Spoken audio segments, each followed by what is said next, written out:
Welcome to EPG Pathshala program. Myself Meenal Katarnikar, Associate Professor from the Department of Philosophy, University of Mumbai. In this session, we are going to discuss the Jaina theory of Naya and Naya Bhasa.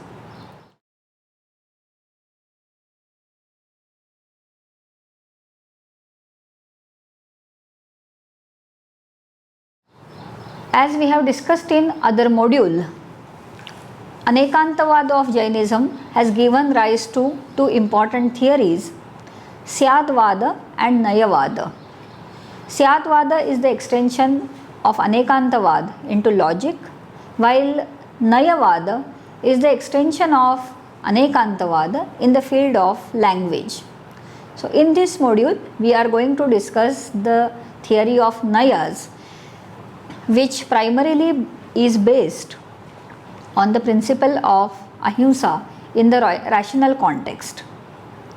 At the same time, we have to see the relation between pramanas and nayas, because nayas are supposed to give us knowledge, while pramanas are also regarded as the sources of knowledge. So, let us begin with the relation between pramanas and the nayas. This relation can be understood in at least two ways. There are many pramanas from perception to verbal testimony. Among these pramanas, Shruta Pramana or verbal testimony is related to the concept of Naya. So, there is a relation between one pramana and the Nayas. At the same time, Naya is a part of pramana, technically Pramanamsha. Now, how is it a part of pramana? That we are going to discuss ahead. But there is a relation between pramana and naya in this limited sense. Again, in other module, we have discussed the concept of pramanas in details. But the concept of pramana, which is operative in our present discussion, is different from the ordinary concept of pramanas. In the ordinary concept of pramanas, it is interpreted as the epistemological concept, as true cognition or an instrument of true cognition. At that level, it is contrasted with that of false cognition or erroneous cognition. But in the present context, or what Jainas mean by pramana, is not simply true cognition, but a comprehensive cognition or a holistic cognition. In this context, it is contrasted with naya, which means partial cognition. So, it can be rightly said that naya is neither a pramana nor a pramana, but a pramanamsha, that is a part of pramana. Let us see some definitions of naya which are given by the Jaina logicians. In the Prameya Kamala Martanda, Prabhachandra defines naya as the intention of the knower which cognizes a part of the reality without negating the contrary viewpoint. So, there are three aspects of naya. It is the intention of the knower, it cognizes the part of reality, and it does not negate the contrary viewpoint. These three features of naya are again reiterated by Yashovijaya in Jaina Tarka Bhasha. He defines nayas as the specific determinate cognitions which grasp a single aspect of the reality without denying other aspects, the reality consisting of infinite characteristics which is known through pramana, that is holistic knowledge. So, these definitions bring to us some main features of the nayas, where naya is contrasted with the pramana and naya having three features. Being partial knowledge, naya represents a particular standpoint or a particular perspective through which one understands an object. While doing so, it does not deny that there are other aspects or there are other standpoints, nor does it recognize other standpoints. It is said to be indifferent about the other standpoints. In one sense, it is the extension of non-violence at the rational level, because if we are non-violent at the rational level, it is obvious not to reject or not to decline the other standpoints. So in this sense, Naya carries forward the spirit of Anekantavad at the rational level. There are three ways of approaching the reality. First way is the way of Pramana, where it is a holistic and non-absolutistic approach in which one expresses a standpoint while acknowledging the existence of other standpoints. Second approach is the approach of Naya, where one expresses a standpoint without denying other standpoints, but by being indifferent to the other standpoints. This is the approach of Naya. And third, where one has an absolutistic approach in which one expresses a standpoint as if it is the only correct standpoint and others are wrong. This is known to be Durnaya or Nayabhasa. In this module, we are going to discuss both Naya and the Nayabhasa. To understand the Nayas, let us see how Nayas are traditionally classified by the Jaina texts. Being a part of Shruta Pramana, Naya is regarded as a way of knowing as well as a way of describing. But how can the way of describing be classified? Because as it is said correctly, there may be number of ways of classifying as there would be number of ways as describing. So there can be as many Nayas as there are people. However, in the Jaina tradition, reality is cognized from at least two perspectives, a perspective of a Dravya and perspective of a Paryaya. One can look at reality from a very general perspective, or one can look at reality from a very specific perspective. Accordingly, Nayas are classified as Dravya Naya and Paryaya Naya, or Dravyarthika Naya and the Paryayarthika Naya. Amongst these, Dravya Nayas are those which focus on the enduring characteristics of the objects, while Paryaya Nayas are those which focus on the changing characteristics of the objects. The reality, according to the Jainas, is the synthesis of many binaries, one and many, identity and difference, particular and universal, permanence and impermanence, and so on. Out of the two poles of a binary, a Naya focuses on one of the two poles and neglects the other. There are other classifications of Nayas also. One of them is Artha Naya and Shabda Naya. Artha Naya is about the thing's own characteristics. Shabda Naya is about the characteristics caused by the association of the thing with language. Through the broad category of Shabda Naya, Jainas indicate the fact that many a time our understanding of things is colored by the linguistic categories imposed on them. Even though this classification is important, the most popular classification that is found is the previous one, which is Dravyarthika Naya and the Paryayarthika Naya. There is one more classification available in the Jaina tradition, which is Nishchay Naya and Vyavahara Naya, decisive viewpoint and conventional viewpoint respectively. This classification is mentioned in Vyakhya Prajnapti Sutra of the Jaina tradition. In later times, Digambar Acharya Kunda used this classification in his theorization at a large scale. This classification is comparable to the Buddhist classification of the truths between Paramarthika Satya and Lokasamrutti Satya.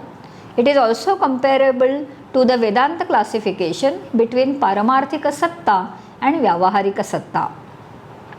However, there is a problem raised about this classification and the problem is raised whether to call them as Nayas in the conventional sense, because the Dravyarthika Paryayarthika or Arthanaya Shabdanaya classification regard all the Nayas on equal par, while Nishchay Naya and Vyavahara Naya are not horizontal Nayas but they are vertical Nayas.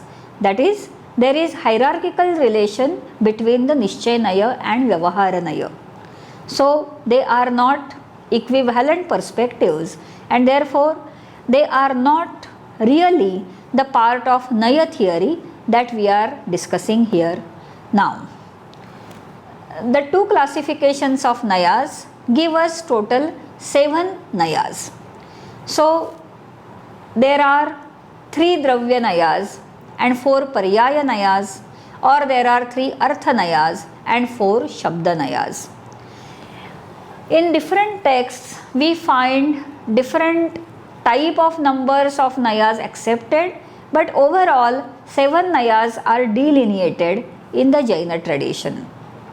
Anuyoga Davar Sutra mentions 7 Nayas, namely Naigama Naya, Sangraha Naya, Vyavahara Naya, Rujusutra Naya, Shabda Naya, Samabhirudha Naya and Evam Bhuta Naya. In the Shvetambar version of Tattvartha Sutra, first of 5 mentioned above are enumerated, but Shabda Naya is subdivided into 3 kinds: Shabda, Samabhirudha and Evam Bhuta Naya. So in all the number of Nayas is coming to 7. So popularly Jaina theory talks about 7 Nayas. Now there are some variations, no doubt. Siddhasen Divakara in his Sanmati Tarka talks about 6 Nayas. He experimented reducing the Naigama Naya into 2 kinds, universalistic and particularistic. Out of them, universalistic was accommodated in Sangraha Naya and particularistic was accommodated to Vyavahara Naya. But this experimentation was not carried forward by the later thinkers ahead. Similarly, Mallavadi Kshama tried to give 12-fold classification of Nayas on the basis of wheel of 12 Nayas, and he explained this in terms of the 2-fold classification Dravya and Paryaya, and also the 7-fold classification. But these are some exceptional classifications, and popular theory of Jaina Nayas is restricting the number of Nayas to 7. So let us discuss those 7 Nayas one by one. First we are discussing Naigama Naya, which is known to be goal-oriented viewpoint or pluralistic viewpoint. The term Naigama is interpreted mainly in 2 ways. Naigama is derived from Nigama, which means aim or goal. When one is performing an action with some aim or goal, the action can be described as actualization of that goal. When students are preparing for the examination, at that particular time someone is reading a book. But if you ask the student, what are you doing?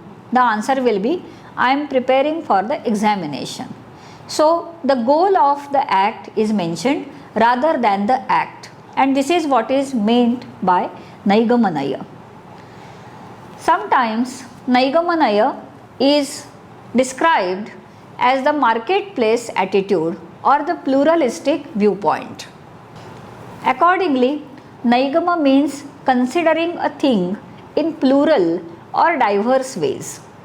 Naigama involves focusing on different general and specific characteristics of things by treating one of the characteristics as main and others as subordinate at a particular point. So, Naigama Naya sometimes gave us a generalistic description, sometimes it gave us specific description, and therefore it is also described to be a pluralistic perspective.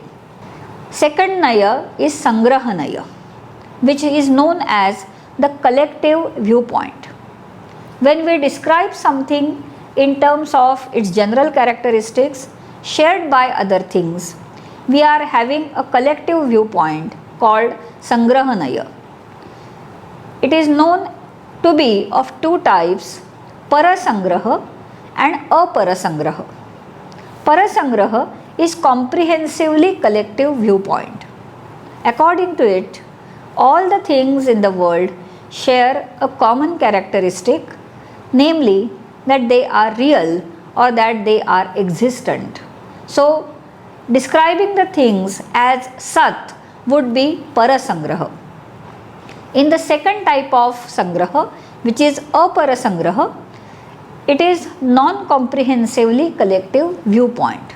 According to it, things are described in terms of lower universals such as substanceness and qualityness, etc. To give the example, classifying all the things in the world in either conscious or non-conscious categories would be describing them from the perspective of Sangraha. Let us see the third Naya, which is Vyavaharanaya.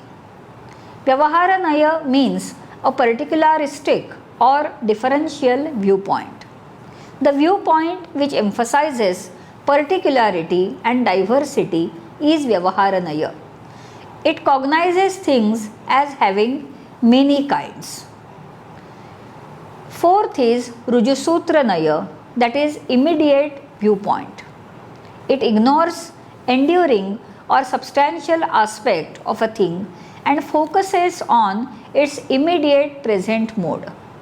Under this Naya, we may describe an object by using the expressions as this red or here now yellow or here is now the feeling of pleasure, etc.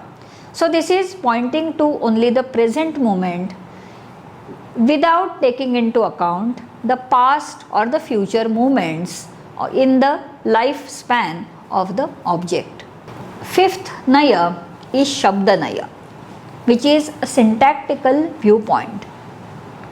It focuses on the influence of the grammatical form of words such as on the meaning of the description.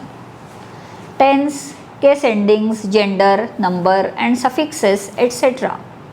Shabdanaya is rather focusing on multiple meanings of the same word. Sixth Naya is Samabhirudhanaya, which is etymological viewpoint. It emphasizes that the meaning or the shade of the meaning of a word changes according to the etymology of the word. For instance, the connotations of the three Sanskrit synonyms Indra, Shakra and Purandara change according to their etymologies. So, here it is mainly on the synonyms, while previous was having one word having multiple meanings. Lastly, we have Evam Bhutanaya, which is the functionalist viewpoint.